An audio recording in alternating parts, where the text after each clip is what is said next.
ಸಿಂಗಸಂದ್ರ ಗ್ರಾಮದಲ್ಲಿ ಬಾಬಾ ಸಾಹೇಬ್ ಅಂಬೇಡ್ಕರ್ ರವರ 135ನೇ ಜಯಂತಿ ಅದ್ದೂರಿಯಾಗಿ ಆಚರಣೆ. ಚಿಂತಾಮಣಿ ತಾಲ್ಲೂಕಿನ ಸಿಂಗಸಂದ್ರ ಗ್ರಾಮದಲ್ಲಿ ಬಾಬಾ ಸಾಹೇಬ್ ಅಂಬೇಡ್ಕರ್ ರವರ 135ನೇ ಜಯಂತಿಯನ್ನು ಬುಧವಾರ ರಾತ್ರಿ ಬಹಳ ಅದ್ದೂರಿಯಾಗಿ ಆಚರಣೆ ಮಾಡಲಾಯಿತು. ಇನ್ನು ಬಾಬಾ ಸಾಹೇಬ್ ರವರ ಜಯಂತಿಯನ್ನು ಅವರ ಭಾವಚಿತ್ರಕ್ಕೆ ಪುಷ್ಪ ನಮನ ಸಲ್ಲಿಸುವ ಮೂಲಕ ಕಾರ್ಯಕ್ರಮಕ್ಕೆ ಚಾಲನೆ ನೀಡಿದರು.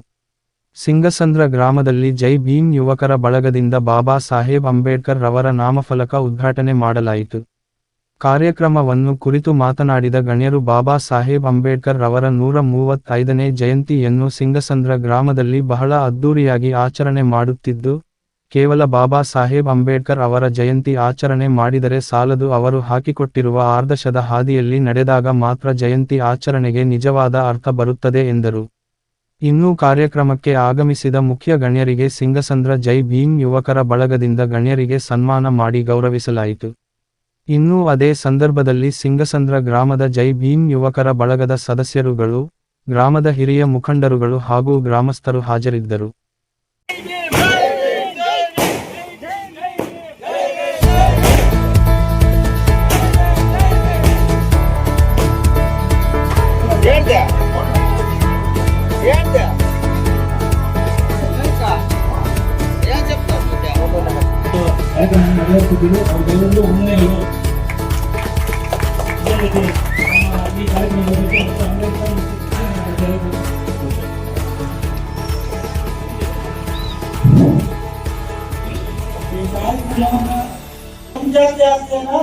ಇಡೀ ಭಾರತ ದೇಶದ 140 ಕೋಟಿ ಜನರ ಆಸ್ತಿ.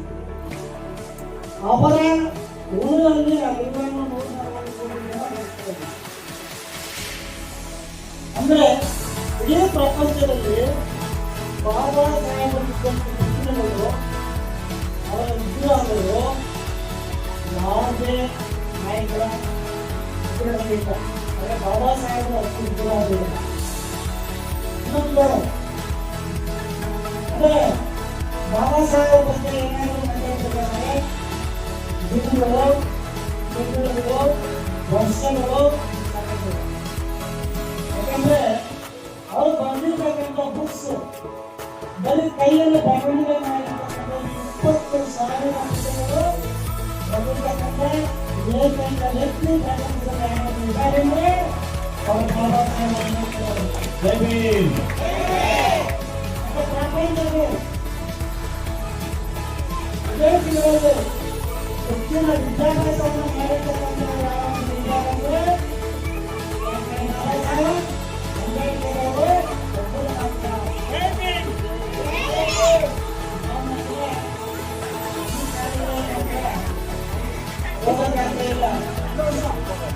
ಅವರು ಅನುಕೂಲವಾಗಿದ್ದರು.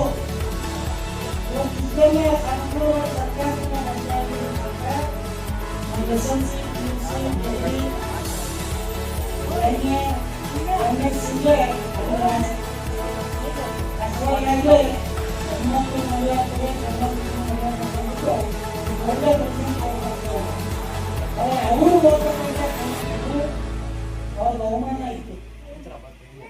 ಎಂತ ಅವಮಾನ ಅಂದ್ರೆ ನೀವು ಯಾರು ನಾವ್ಯಾರು ಆ ಅವಮಾನವನ್ನ ಕನಿಷ್ಠ ಒಂದೇ ಕೂಡ ಅನುಭವಿಸ್ತಾ ಇಲ್ಲ. ಯಾಕಂದ್ರೆ ನಮಗೂ ಅಷ್ಟೇ ಹೃದಯಪೂರ್ವಕವಾಗಿ ಧನ್ಯವಾದಗಳನ್ನ ತಿಳಿಸ್ತಾ ಇದ್ದೀವಿ.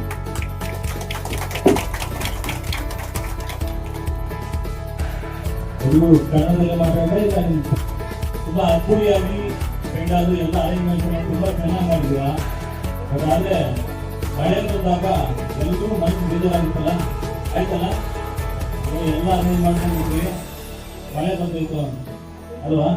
ಯಾಕೆಂದ್ರೆ ಅಲ್ಲಾಗಿದ್ರೆ ಅಲ್ಲೆಲ್ಲ ನಾವು ಕುತ್ಕೊಂಡ್ಬಿಟ್ಟಿದ್ವಿ, ಇದೆಲ್ಲ ಕೂತಾಗ್ಲಿ. ಇವತ್ತೊಂದು ಕುಟುಂಬ ತರ ನಾವೆಲ್ಲ ಇಲ್ಲಿ ಸೇರಿದ್ವಿ ನಿಂತಿದ್ವಿ ಅಂದ್ರೆ ಅಷ್ಟು ಮಳೆ ಬಂದ್ರು ಕೂಡ ನಮ್ಮ ತಲೆ ಮೇಲೆ ಒಂದು ಕೂರಿದೆ.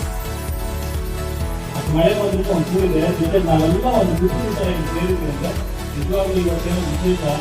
ಅದು ಬಾಬಾ ಸಾಹೇಬ್ ಅಂಬೇಡ್ಕರ್ ಜಯಂತಿ ತಿಳ್ಕೊಂಡಿದ್ದಾರೆ. ಬಾಬಾ ಸಾಹೇಬ್ ಅಂಬೇಡ್ಕರ್ ಒಂದು ಮಾತು ಹೇಳ್ತಾ ಇದ್ರು, ಇದ್ರು ಅಪಮಾನಕ್ಕೆ ಅಂಜದೆ ಇದ್ರು ಬಿರುಗಾಳಿಯನ್ನು ಲೆಕ್ಕಿಸದೆ ತನ್ನ ಸಮುದಾಯಕ್ಕಾಗಿ ದುಡಿಯುವವನೇ ಧನ್ಯನು. ಅಂದ್ರೆ ಅಪಮಾನಕ್ಕೆ ಅವಮಾನಗಳೆಲ್ಲ ಎದುರಿಸಿ ಅದಕ್ಕೆಲ್ಲ ಅಂಜಬೇಡಿ, ಭಯ ಪಡದೆ ಸನ್ಮಾನಕ್ಕೆ ಯಾರಾದ್ರೂ ನಾವು ಸನ್ಮಾನ ಮಾಡಿದ್ರೆ ಸನ್ಮಾನ ಮಾಡೋದಕ್ಕೆ ನಾವು ದುಡಿಯೋದು, ಸನ್ಮಾನಕ್ಕೆ ಹಾಕಿರೋದು. ಬಿಸಿಲು ಬಿರುಗಾಳಿಯನ್ನು ಲೆಕ್ಕಿಸದೆ, ಇಂಥ ಮಳೆ ಬಿಸಿಲು ಬಿರುಗಾಳಿಯನ್ನು ಲೆಕ್ಕಿಸದೆ ಯಾರು ಇವತ್ತು ನಾವು ಹುಟ್ಟಿ ಬಂದ ಸಮುದಾಯಕ್ಕೆ ಸೇವೆಯನ್ನು ಮಾಡ್ತಾರೆ ಅವರೇ ಧನ್ಯರು ಅಂತ. ಅದು ಬಾಬಾ ಸಾಹೇಬ್ ಈಗಾಗಲೇ ಮಾಡಿರೋದ್ರ ಕೆಲಸ ನಾವು ಹೇಳಿದ್ರು. ನಾವು ಮಾಡಬೇಕಾಗಿರೋ ಕೆಲಸ ಬಿಸಿಲು ಬಿರುಗಾಳಿಯನ್ನು ಲೆಕ್ಕಿಸಬಾರ್ದು, ಮಳೆಯನ್ನು ಲೆಕ್ಕಿಸಬಾರ್ದು. ಜೊತೆಗೆ ಅವಮಾನಗಳನ್ನು ಅವಮಾನಗಳಿಗೆ ಹಂತದಲ್ಲಿ ಸನ್ಮಾನಕ್ಕೆ ಆಗಬೇಕಾದ್ರೆ ನಾವು ನಮ್ಮ ಸಮುದಾಯಕ್ಕೆ ತಿಳಿಬೇಕು. ಹಾಗಾಗಿ ಬಾಬಾ ಸಾಹೇಬ್ ಅವರ ಜಯಂತಿಯನ್ನ ಇವತ್ತು ಏನು ಮಳೆ ಬಿದ್ದು ಸಮೇತ ಕರೆಂಟ್ ಹೋಗ್ಬೇಕು ಮಧ್ಯದಲ್ಲಿ ಇನ್ನ ಏನೇನು ಆಗ್ತಾ ಇಲ್ಲ ಅಂತ ಎಲ್ಲ ಟೆನ್ಷನ್ ಆಗಿದ್ದೀವಿ. ಏನೇನಾಗಬೇಕು ಏನಾಗಬೇಕು ಅಂತ ನಾವು ಮಾಡ್ತಾ ಇರೋದು ತುಂಬಾ ಮಾಡಲೇಬೇಕಾಗಿರುವಂತ ಕೆಲಸ. ಹಾಗಾಗಿ ಎಷ್ಟೇ ಅಡೆತಡೆಗಳಾದ್ರೂ ಸಮೇತ ಇವತ್ತು ಅಚ್ಚುಕಟ್ಟಾಗಿ ತುಂಬಾ ಅರ್ಥಪೂರ್ಣವಾಗಿ ಮಕ್ಕಳ ಜೊತೆ, ಮಹಿಳೆಯರ ಜೊತೆ, ಕುಟುಂಬದ ಜೊತೆ ನಾವಿತ್ತು ಅಂಬೇಡ್ಕರ್ ಜಯಂತಿ ಮಾಡ್ತಾ ಇದ್ವಿ. ಹಾಗಾಗಿ ಮೊಟ್ಟ ಮೊದಲಿಗೆ ನಾವೆಲ್ಲರೂ ಒಮ್ಮೆ ಬಾಬಾ ಸಾಹೇಬ್ ಅಂಬೇಡ್ಕರ್ ಧನ್ಯವಾದ. ಅಂಬೇಡ್ಕರ್ ಅವರು ಈ ದೇಶದ ಸಂಪತ್ತು.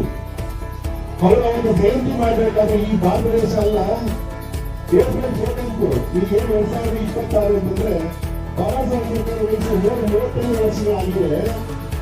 ಈ ಒಂದು ಜಯಂತಿ ಕಾರ್ಯಕ್ರಮ ಈ ನಮ್ಮ ಭಾರತ ದೇಶದಲ್ಲ, 193 ದೇಶದಲ್ಲೇ ಆಚರಣೆ ಮಾಡಿದ್ದಾರೆ ಅಂತ ಹೇಳಿದ್ರೆ ನಮ್ಮ ಹುಡುಗರಿಗೆ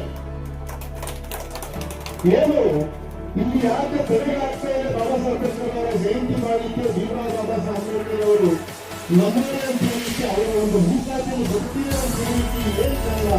ಯಾಕೆ ಮರ್ಯಾದೆ ಏನಿಲ್ಲ ಅಂತಂದ್ರೆ ಎಲ್ಲಾರು ಮಾತುಗಳಿಂದ ನಮ್ಮ ಸವಾಲು ನಿರ್ಮಾಪಕರಾಗಿ ಪ್ರತಿಯೊಬ್ಬ ನಡೆಸೋದಕ್ಕೆ ಭೀಮರಾವ್ ಬಾಬಾ ಸಾಹೇಬ್ ಅಂಬೇಡ್ಕರ್ ಅವರ ಭೂಖಾತೆ ಇಲ್ಲ. ಆದರೆ ಈ ಜಾತಿಯನ್ನು ಜಾತಿಯ ಮನುಷ್ಯ ಕುರಿತ ಮಾಡಲ್ಲ, ಪ್ರತಿಯೊಬ್ಬ ಭಾರತೀಯರಿಗೆ ಬೇಕಾದ ತಿಳ್ಕೊಂಡಿಲ್ಲ. ಕೆಲವು ಯಾಕಪ್ಪ ಬಾಬಾ ಸಾಹೇಬ್ ನಮ್ಮಂದ್ರೆ ಜಾತಿ ಅಂತ ಬರುತ್ತೆ, ಅದನ್ನು ನಾವು ಸಿಕ್ಕಾಗ್ತಾ ಇದೀವಿ. ಈಗ ಬಾಬಾ ಸಾಹೇಬ್ ಅಂತಂದ್ರೆ ನಮ್ಮ ಜಾತಿಯನ್ನು ನಮ್ಮವರೇ ಅಂತೇಳಿ ನಾವು ಬೆಳೆಸ್ಕೊಳ್ತೀವಿ.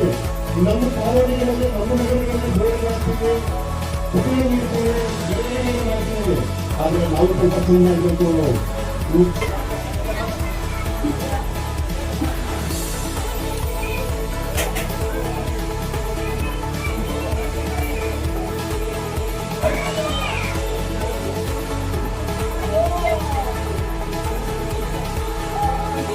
ಬಾಬಾ ಸಾಹೇಬ್ ಅಂಬೇಡ್ಕರ್ ಅವರು ಜಯಂತಿ ಮಾಡಬೇಕು ಅಂತ ಸಹ ನಮ್ಮನ್ನು ಕೇಳಿರ್ತಾರೆ, ನನಗೆ ಕೇಳಿರ್ತಾರೆ.